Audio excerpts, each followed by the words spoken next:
ये मैंने आकाश का फोटो बनाया हुआ है। जो आकाश में जो चक्र है, जो हमारे शरीर में चक्र है, वो ही आकाश में है। जैसे पहला चक्र हमारा पृथ्वी है, जो यहाँ पृथ्वी अपनी जगह पे घूम रही है, ये पहला चक्र है। फिर दूसरा चक्र है हमारा सूर्य, जो आकाश में दूसरा चक्र है। ये तीसरा चक्र है हमारा आकाश गंगा, जो आकाश में घूम रही है। चौथा चक्र है ब्रह्मांड, जहाँ सब चीज़ की रचना होती है। पांचवा चक्र है कर्म, जो तेज और अंधेरे के बीच में, प्रकाश और अंधेरे के बीच में कर्म है। यहाँ प्रकाश से, गुणों से अणु बनते हैं, अणु से रचना में कण बनते हैं, ऐसे ये कर्म है। उसके आगे है शक्ति, जो ऊर्जा का चक्र है। उसके आगे है तरंग, जैसे आकाश गंगा में सूर्य मंडल है, ऐसे ही सत्य मंडल में एक तरंग मंडल है। उसके आगे ये प्रकाश मंडल है, जैसे आकाश गंगा ब्रह्मांड में है, ऐसे प्रकाश मंडल है। जैसे हमारे यहाँ ब्रह्मांड है जो अंधेरा है, ऐसे एक तेज मंडल है, वहाँ प्रकाश है, प्रकाश है, तेज है, तेज है। और उसके आगे है सतलोक, जो सत्य मंडल। ऐसे हमारे आकाश में, अंतरिक्ष में 10 मंडल है, 10 चक्र है। उसमें से ये सत्य गुरु चक्र से हमें गुरुत्वाकर्षण शक्ति मिलती है, जिसको हम चुंबकीय शक्ति कहते हैं। इससे हमें तेज शक्ति मिलती है, और इससे प्रकाश से हमें ऊर्जा मिलती है। तरंग मंडल, जैसे सूर्य मंडल है, ऐसे आकाश गंगा है, ऐसे प्रकाश गंगा में तरंग मंडल है। और तरंग मंडल के अंदर है, जैसे सूर्य मंडल में आकाश गंगा है, सूर्य मंडल में पृथ्वी है, ऐसे ही हमारे तरंग मंडल में परमात्मा मंडल है, शिव मंडल है, शक्ति मंडल है। इनके हम अलग अलग नाम से पुकारे जाते हैं। और इसके अंदर शक्ति मंडल में गुण होते हैं, जैसे शिव सत्वगुण, नारायण रजोगुण, ब्रह्मा तमोगुण। ब्रह्मा में रचना होती है, विष्णु कर्म है, जैसे आप कर्म करेंगे ऐसा परिणाम मिलता है। बाद में ये शक्ति है, ये उत्पत्ति है। इसके अंदर रचना के अंदर फिर आकाश गंगा है, जो यहाँ अंतरिक्ष में साइंस भी देख चुका है। आकाश गंगा ब्रह्मांड भी साइंस ने देखा है, सूर्य मंडल भी साइंस विज्ञान के हिसाब से देखा हुआ है, पृथ्वी मंडल भी देखा हुआ है। पहले ज़माने में हमारे यहाँ जो अनुभव नहीं थे, वो बोलते थे पृथ्वी के चारों तरफ सूर्य घूमता है। जो कि आज भी हम पृथ्वी के ऊपर खड़े रहेंगे तो पूर्व दिशा में सूर्य उगता है और पश्चिम की तरह अस्त होता है। परंतु सही जब हम दूसरे ग्रह पे जाके देखते हैं, या दूसरे उपग्रह से हम देखेंगे फोटो लेके, तो सूर्य के चारों तरफ पृथ्वी घूमती हुई दिखती है। वो आपने यूट्यूब चैनल या टीवी चैनल पे भी कई बार देखा हुआ है, आकाश गंगा घूमती हुई देखा हुआ है। ये सब साइंस ने देखा हुआ है। अब इसके आगे होते हैं तपस्वी लोग, जो ऋषि होते हैं। गुरु, गुरु यानी गु यानी अंधेरा, संस्कृत शब्द है। रु यानी प्रकाश, ऋषि यानी प्रकाशित। ये सबसे तेज प्रकाश है, वो है तप। तप एक, जैसे अपने अंतरिक्ष में अंधेरा है, ऐसे इसका जैसे रंग होते हैं ना, सफ़ेद रंग, बैरंगी रंग, लाल रंग, और लास्ट में होता ब्लैक।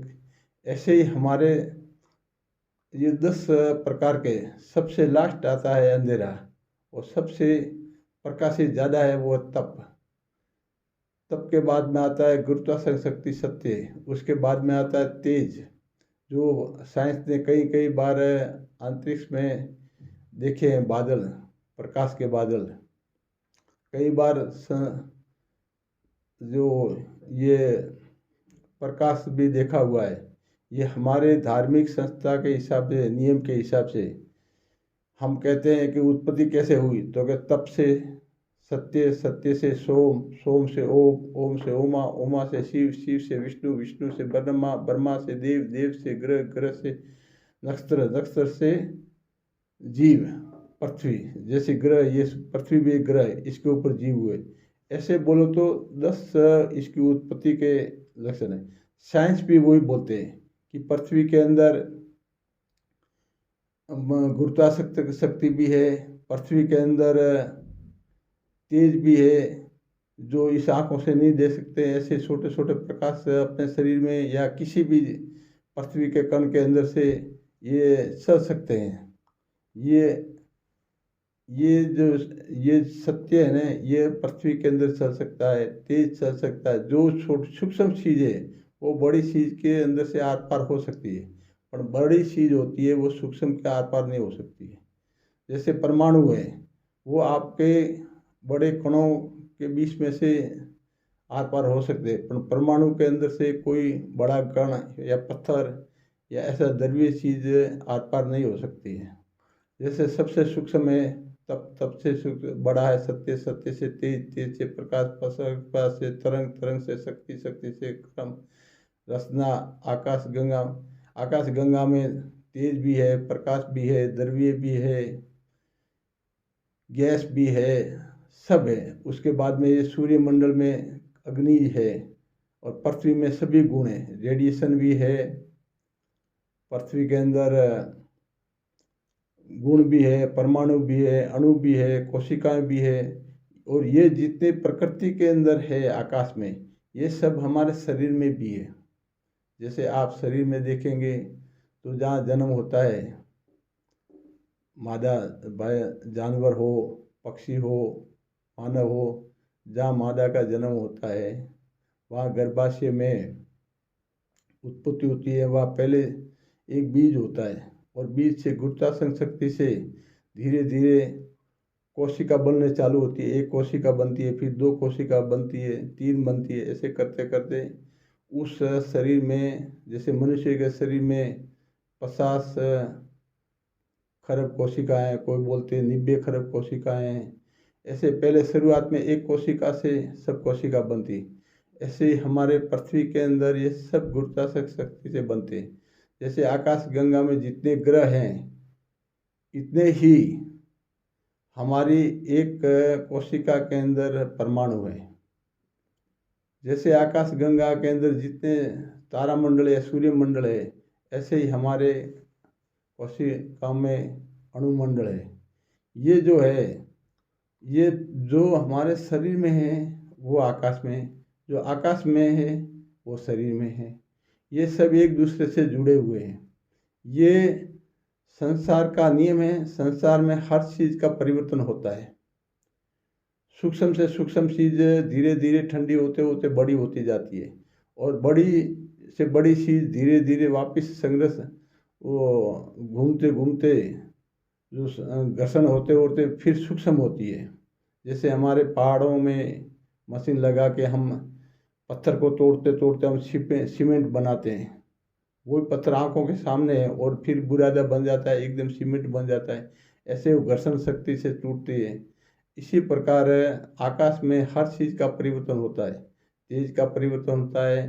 तेज पहले गुरुत्वाकर्षण सूक्ष्म है, उससे थोड़ा बड़ा तेज है, उससे बड़ा प्रकाश है, फिर उससे बड़ा गुण है, जैसे सत्वगुण, रजोगुण, तमोगुण है। फिर इस गुणों से हमारे परमाणु बनते हैं, परमाणु से अणु बनते हैं, अणु से कण बनते हैं, कणों से आकाश कोशिकाएं बनती है। कोशिकाएं भी अलग अलग प्रकार की होती है। ये तब कोशिका भी है, सत्य कोशिका, जो गुरुत्वाकर्षण शक्ति, हर चीज़ में गुरुत्वाकर्षण शक्ति है। जैसे परमाणु में भी है, कण में भी है, वृक्ष में भी, हर चीज़ में गुरुत्वाकर्षण शक्ति है। उसके बाद में तेज है। हमारे शरीर में जब तक तेज होएगा तभी कोई शरीर बढ़ता है, चाहे वृक्ष का हो, पशु का हो, पक्षी का हो या मनुष्य का हो। जब तेज खत्म होएगा तो बुढ़ापा आने लगेगा। ऐसे ही प्रकाश है, जो हमारे शरीर में दो प्रकार की ऊर्जा होती है। एक जो इंग्लिश में डीसी बोलते हैं और दूसरी ऊर्जा है उसको हम एसी बोलते हैं। ये प्रकाश है, ये डीसी ऊर्जा की तरह है। फिर उनके अंदर ये तरंग है जो एक जगह से दूसरी जगह ले जाने का काम करती है। जैसे हमारे शरीर में मन है, हम किसी भी जगह पे बैठे हैं पर हमारा मन है तरंग की तरह काम करता है। जैसे हम सूर्य की तरफ देखेंगे, सूर्य दिखता है तो उसकी तरंग आपके आँख की तक आएगी। वो आँख ही देख सकती है तरंग, कान नहीं देख सकता तरंग, मुंह नहीं देख सकता तरंग, नाक नहीं, खाली आँख की तरंग देख सकती, क्योंकि उसका संबंध आँख से है, प्रकाश, सूर्य के प्रकाश की तरंग। ऐसे ही हमारे मन का जो माइंड से है, जैसे हमारे शरीर में मन है ऐसे प्रकाश गंगा में वो तरंग मंडल है। उसके बाद में ये गुण मंडल है, गुण मंडल भी इसी तरंग को एक से दूसरी जगह लेके जाते हैं। उसके बाद में ये सूर्य की तरंग मंडल है और फिर प्राणी की ये तरंग मंडल 5 प्रकार की होती है। सत्य की तरंग मंडल, ये सूर्य मंडल की तरह एक तरंग मंडल की तरंग मंडल, ये गुणों की कर्मों की तरंग मंडल, फिर ये सूर्य पदार्थों की तरंग मंडल, फिर ये जीव जो प्राणी है इनकी तरंग मंडल। ये जो आत्मा और सत्य की तरंग मंडल एक ही है। शरीर में जो मन की तरंग मंडल है वो आपके शरीर की सुविधा के लिए मन चल सकता है, पर आत्मा की सुविधा के लिए ये सत्य से जुड़ा हुआ होता है। जैसे कर्म आत्मा के अंदर से चारों तरफ से जो तेज कम हो जाता है, प्रकाश कम हो जाता है, उस टाइम ये आत्मा उस शरीर को छोड़ के चली जाती है और फिर सब अपनी अपनी कोशिका कोशिका हो जाती है। फिर परिवर्तन होकर वही परमाणु दूसरे परमाणु से जुड़ जाते हैं, फिर दूसरी कोशिका बनाते हैं। ये हर चीज़ परिवर्तन होता है, इसमें से कोई भी चीज़ नष्ट नहीं होती है, ये सब परिवर्तन होती रहती है। ये साइंस भी बोलता है, ये हमारा धर्म भी बोलता है। साइंस और धर्म दोनों एक ही है, ये अलग अलग नहीं है दोनों के। बस हम इसका अनुभव सही होना चाहिए, इसका ज्ञान होना चाहिए। वैज्ञानिक होता है वो अपने प्रयोग के हिसाब से देखते हैं, और धार्मिक होते हैं वो ध्यान लगाते हैं, ओम का नाम लेते हैं, उस हिसाब से वो ध्यान लगा के ये सब कर्म के अंदर तीसरी आँख जो बोलते हैं, तृतीय नेत्र, उससे वो देख सकते हैं। वैज्ञानिक अपनी दूरबीन या कोई भी साधनों उसके हिसाब से देख सकते हैं। देखने का दोनों का तरीका एक ही अलग है, परंतु दोनों चीज़ एक ही है, उनका प्राइवेसी शब्द अलग है। जैसे हम प्रकाश तेज कहते हैं, ऐसे वो साइंस रेडिएशन कहते हैं। हम जैसे ये गुण कहते हैं, ऐसे वो फोटोन कहते हैं। जैसे हम जो एक दूसरे का, साइंस का और धर्म का दोनों एक ही है, पर हमारे समझने का तरीका अलग है। और कुछ लोगों को इसका नॉलेज नहीं है तो वो कुछ भी बोल देते हैं, तो सामने वाले सुनने वाले को उसका नॉलेज नहीं होता तो उसको उन बात के ऊपर विश्वास करना पड़ता है।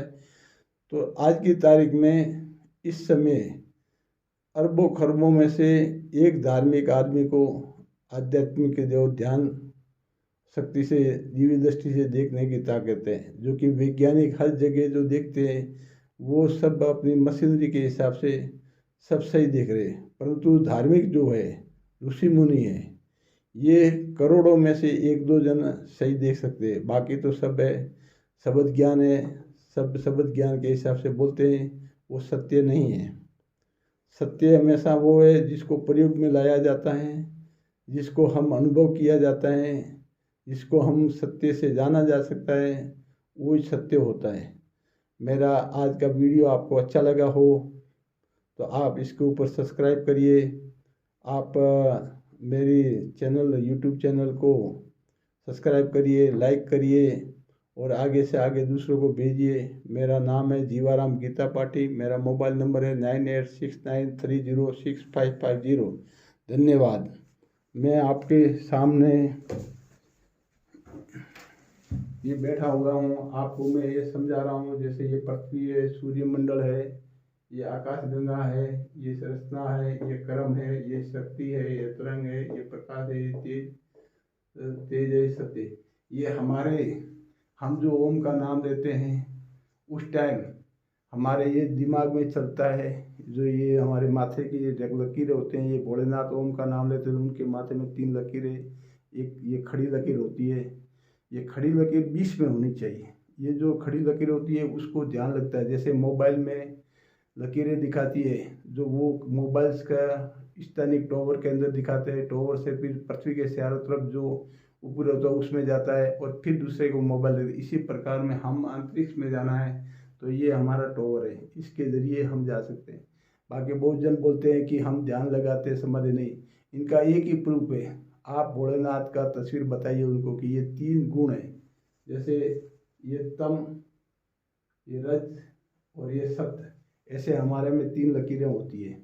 उसके बाद में ये जो है सत्य के तप की गुरुता शक्ति, ये जो है ना, ये लंबी लाइन एक एक से दूसरे में ऐसे गुण आते, ऐसे हमारे में ये सिर पे ही है। इससे ये प्रूफ होता है। आप भोलेनाथ शिव जी की तस्वीर उनके सामने रखिए कि ये भगवान के ऊपर ये त्रिलोकनाथ जो है, ये तीसरा नेत्र है शिव जी के, ये आपके सिर पे हैं तो उनके नहीं हो गए तो वो झूठे हैं, वो खाली दिखावा है। उसने किताबें पढ़ी है और किताब पढ़ के ही वो आपको बोलते हैं कि ऐसे कुंडली जागृत होती है, ऐसे वो होते, ऐसे 7 चक्र होते हैं। वो खाली किताबों का पढ़ा हुआ है, सुना सुनाया होता है, उसका खुद का अनुभव नहीं होता है। हम लोग 25-30 साल से ओम का नाम लेते हैं, आध्यात्मिक ज्ञान का पूरा प्रयोग करते हैं और प्रूफ के साथ में बात करते हैं। साइंस ने आजकल भी ऐसी मशीनें बनाई हुई है कि आपके सिर पे लगाएंगे तो आपके मन में क्या विचार चलते हैं वो आपको मालूम पड़ जाते हैं। हमारे यदि साइंस वाले हमारे सिर पे मशीन लगाएंगे तो आकाश में ये सब जो चल रहा है, जो अपने अंदर चल रहा है, ऐसे बाहर चल रहा है, वो सब दिख सकता है। और दूसरे से को लगा के देखो तो उनका मन कुछ और जगह घूमता होगा, उपदेश कुछ और देते होंगे। उनके कहने में और करने में फ़र्क होता है। हम लोग कहते हैं वो ही करते हैं और करते हैं वो ही कहते हैं। धन्यवाद। आपने को हमारी कोई गलती हुई हमसे या आपको कुछ गलती लगे तो क्षमा कर देना, और हमसे भूल हुई तो माफ़ कर देना। आपका आज्ञाकारी जीवाराम गीता पाठी। धन्यवाद।